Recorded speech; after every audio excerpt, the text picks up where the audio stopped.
सर्दी की रात। मैं थक हार कर काम से घर वापस जा रहा था। कार में शीशे बंद होते हुए भी जाने कहां से ठंडी ठंडी हवा अंदर आ रही थी।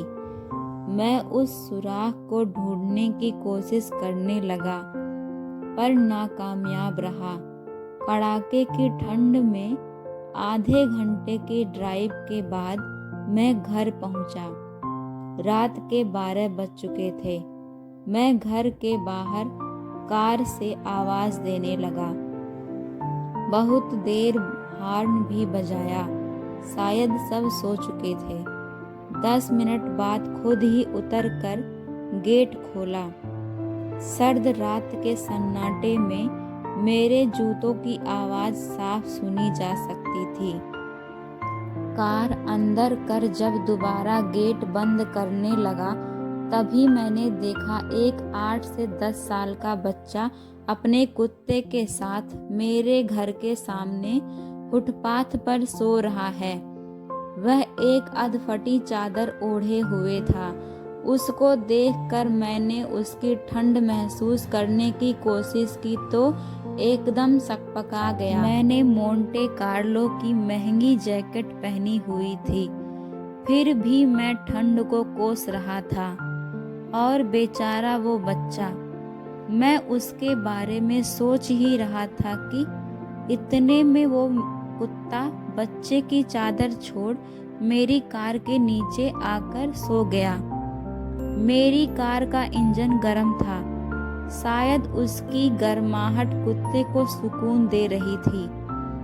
फिर मैंने कुत्ते को भगाने की बजाय उसे वहीं सोने दिया और बिना अधिक आहट किए पीछे का ताला खोलकर घर में घुस गया।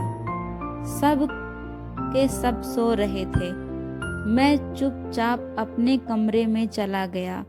जैसे ही मैंने सोने के लिए रजाई उठाई, उस लड़के का ख्याल आया। सोचा, मैं कितना स्वार्थी हूँ। मेरे पास विकल्प के तौर पर कंबल, चादर, रजाई सब थे, पर उस बच्चे के पास एक अधफटी चादर भर थी। फिर भी वो बच्चा उस अधफटी चादर को भी कुत्ते के साथ बांटकर सो रहा था। और मुझे घर में फालतू पड़े कंबल और चादर भी किसी को देना गवारा नहीं था।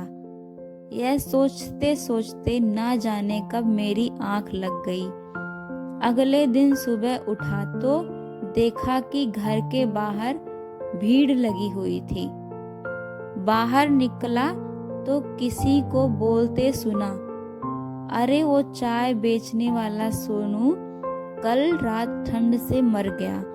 मेरी पलकें कांपी और एक आंसू की बूंद मेरी आंख से छलक गई। मुझे बहुत अफसोस हो रहा था कि अगर मैंने उसे कंबल दे दिया होता तो शायद उसकी जान बच गई होती। उस बच्चे की मौत से किसी को कोई फर्क नहीं पड़ा। बस वो कुत्ता अपने नन्हे दोस्त के बगल में गुमसुम बैठा था, मानो उसे उठाने की कोशिश कर रहा हो। दोस्तों, यदि आप सक्षम हैं तो किसी गरीब की मदद करने से पीछे ना हटें।